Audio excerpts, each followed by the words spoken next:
Welcome to the Christian Atheist, where faith and reason fuse in the Incarnation. Episode number 69, an interview with Michael Wiseman of The Bible Says What? Podcast, Part 2. We continue our conversation with Michael Wiseman on the issue of faith.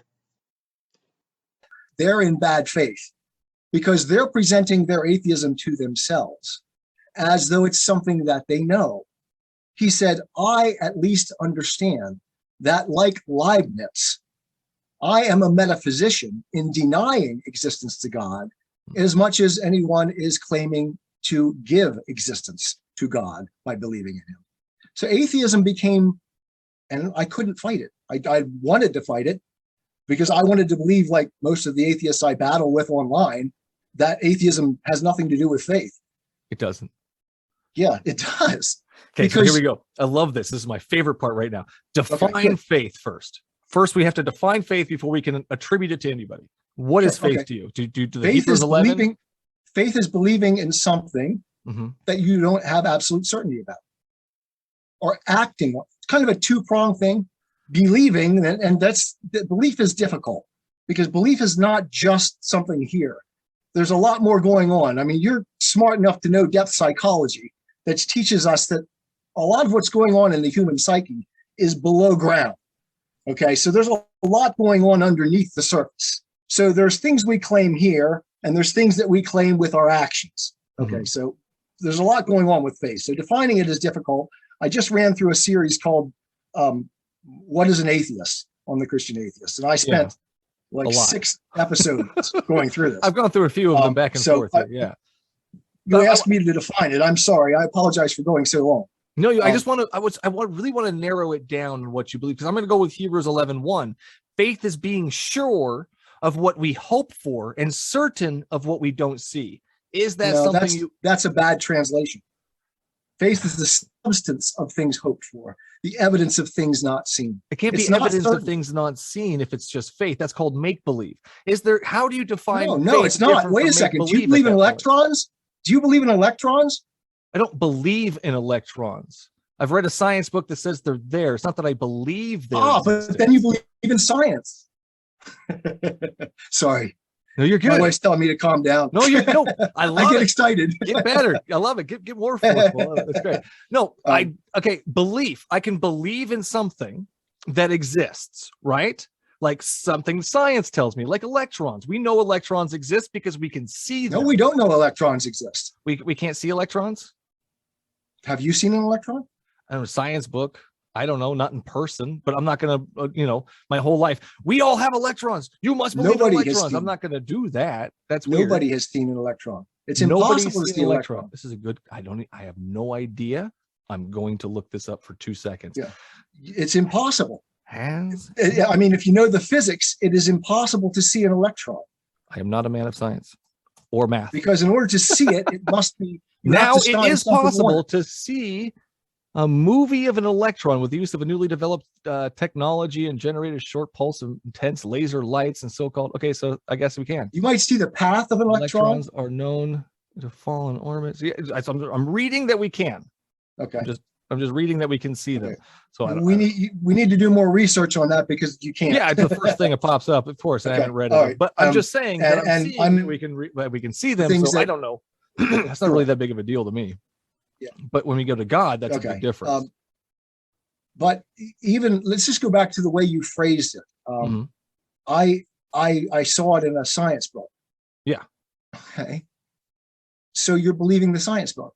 I would believe a science book over the Christian holy book any day. I have no problem with that. Okay, cool. That's a legitimate stance for me. Cool. Completely legitimate. But I'm telling you, I believe the science book too. Okay. And the Christian holy book at the same time. It's faith. It's not faith. It's justified. If it's there in front of you, it's not unseen, it's seen. It's completely different. I don't have faith that Jesus doesn't exist. I just don't believe Jesus exists. I don't believe that I don't believe. It's so weird to tell me I have faith in something that I don't think exists. Do you have faith in Santa Claus? I believe that Santa Claus does not exist. So you have faith. let me lay that out a little bit. That's just so weird, John. I understand. I understand why you're struggling. That's not compute. I tried to lay it out in those 6 episodes, but let me. Yeah. We can go back and listen to that. There are 3. Go back, listen. Oh, you cut out. What happened? Are you there? John? Come back to me, John. John. Oh, no. Sorry, we're really. There you are. There you are. Okay. Good. You're back. Okay, so we can accept the epistemic statement, God exists. No. We can deny it. Right? We can say, no, God does not exist. Right. I haven't seen this God. Go ahead. Okay. And those are 2 perfectly acceptable ways of dealing with the epistemic claim. And God exists. Well, then I say, no, God does not exist. Yes, I say God exists. In between, we have this realm that says, I don't know. Right. And that's agnosticism. Yeah. Right. That's agnosticism. Are you ready for this one? I call myself an agnostic atheist, John. Okay. Now good. it's a play on words. A little more honest. It's I don't know, because I have no idea. I can't say for certain there is nothing up there. But you know what? It hasn't shown itself to me. I haven't seen evidence of it. I don't know. No. I don't know. So I'm going to go with the atheist part of it. I'm an atheist against Santa Claus. I don't know if he exists or not. I doubt it. But I'm not going to be like, no, Santa Claus doesn't exist 100%, blah, blah, blah, blah. No, I don't know. Okay. But you know what? I'm not going to go around believing it. I'm not going to go, and everybody that tells me Santa Claus is real and they know, I'm going to tell them, no, he's not.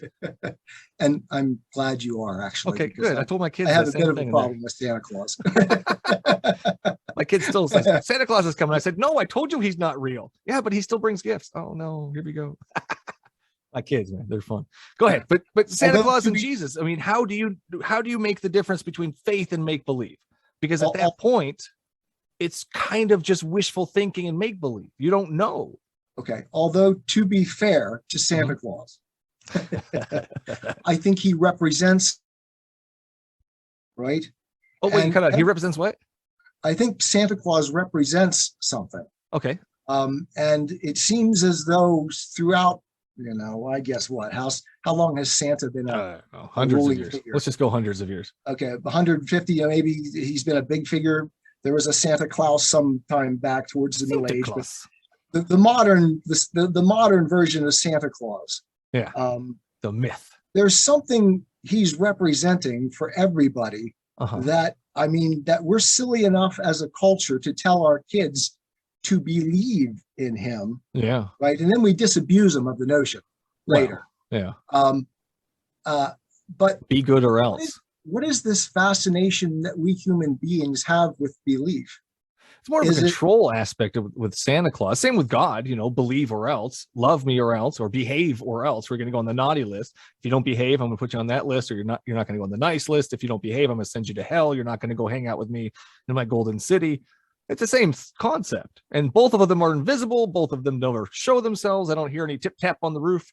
I don't see any Jesus knocking on my heart type things. I don't hear anything. No, yeah. No. I'm sorry.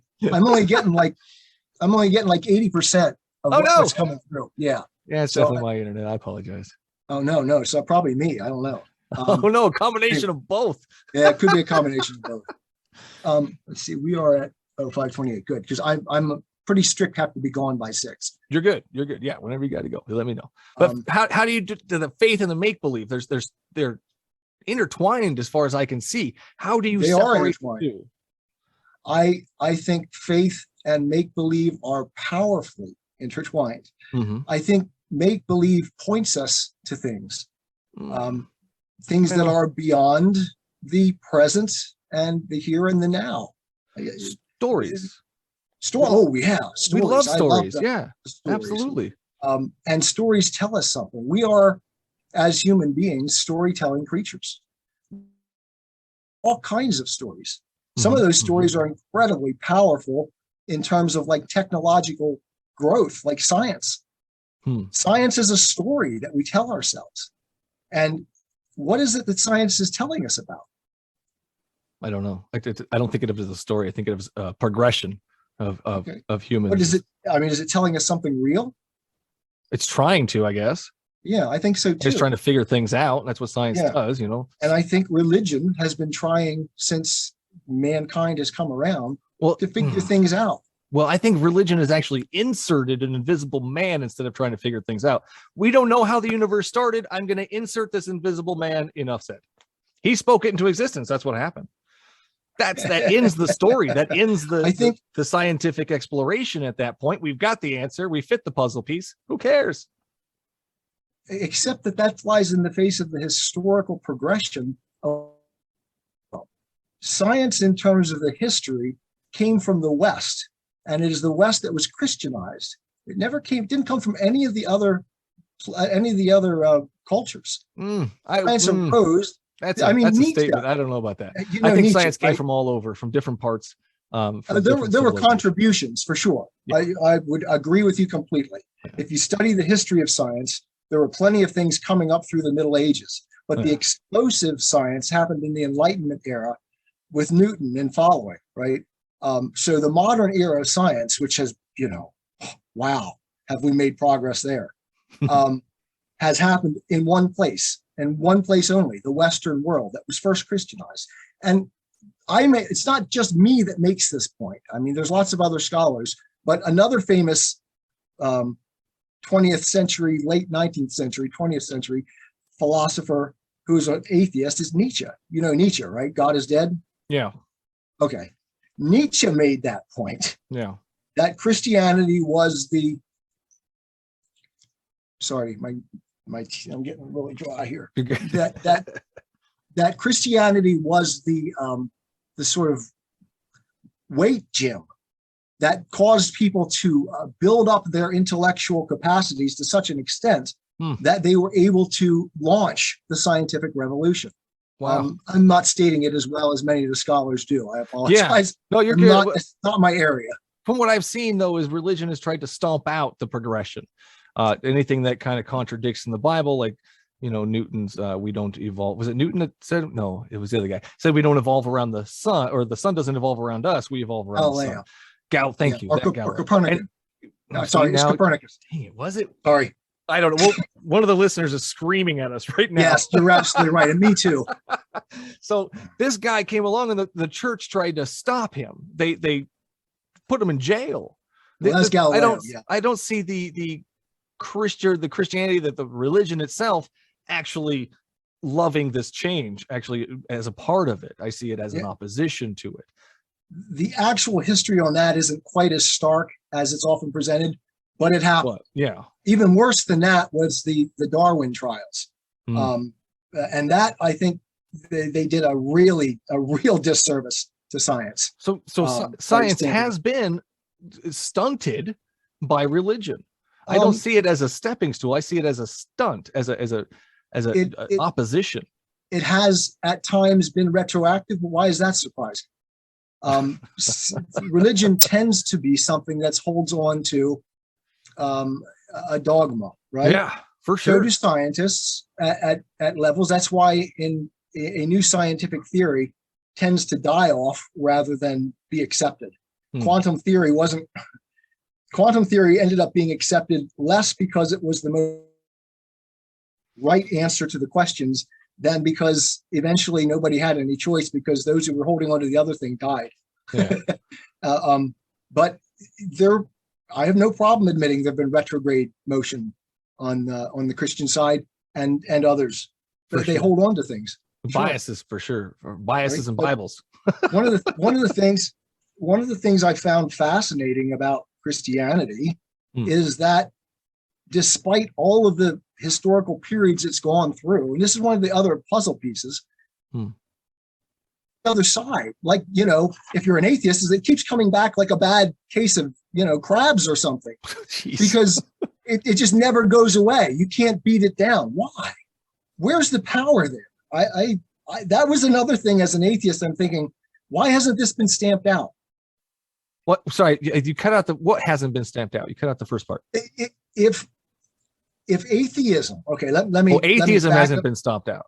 No. Oh. Why hasn't Christianity been because people believe all kinds of crazy stuff. Why hasn't, dude, there are people that believe all kinds of things. I listened to a woman the other day who said an alien tried to rape her. I mean, I know. Dude, there are people that believe in the insane. So of course Christianity hasn't been stamped out. Of course. Yeah. Atheism isn't going to do that. It's not what atheism does. It's simply, and our next topic, a lack of a belief. That's all it is. It doesn't assume anything other than I'm not convinced by your assertions. That's it. You're not convinced. You're a Santa Claus atheist. You're not convinced that Santa Claus exists, right? That's a lack of a belief in Santa Claus. For me, the trip from Christianity to atheism was definitely a two-stage affair. Because I moved from, oh man, this is the right way of looking at things, to, ooh, ouch, that doesn't seem right. Ooh. A lot of that for sure. What did he cut out? And no, I reject that entirely. And then I said, man, I don't know if this is right or not. Maybe there's a God, maybe there isn't.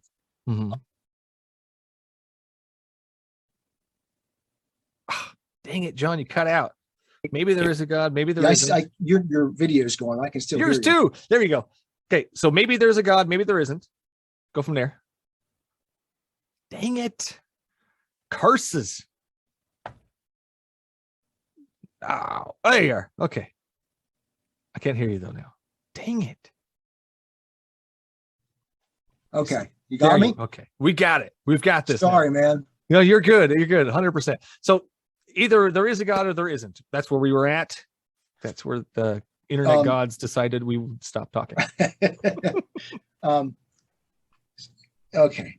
Now I lost where I was. Sorry. So either there's a God or there isn't. Right. That's where you were at. Okay. Right. So I stepped back and said, I don't know. I don't know. Maybe there is, maybe there isn't. I can't be there. I can't believe in God anymore. Okay. And I stood there for a while. And then I said to myself, this is cowardly. Take a position, you little wuss. I said, okay, I'm not going to stay here in agnosticism. There is no God. And I'm going to follow that wherever it takes me. That is atheism. That's a faith stance, because I don't know. I don't know whether there's a God or not, but I'm asserting there is none. So I'm not just saying I don't have a belief. I'm saying there is no God. I believe there is no God.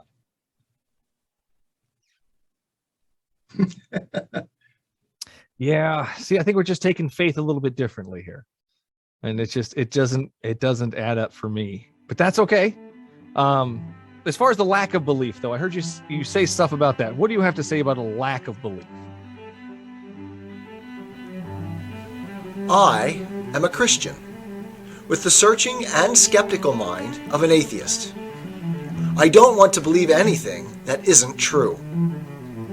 I know both sides of the looking glass, and I know them with open eyes. I choose Christ's side. I invite you to join me from wherever you stand before the looking glass. That's this week's episode. Thanks for listening. And remember, you can have your religious cake and eat it too. You can have reason, respect for science, a 21st century worldview, and be a Christian.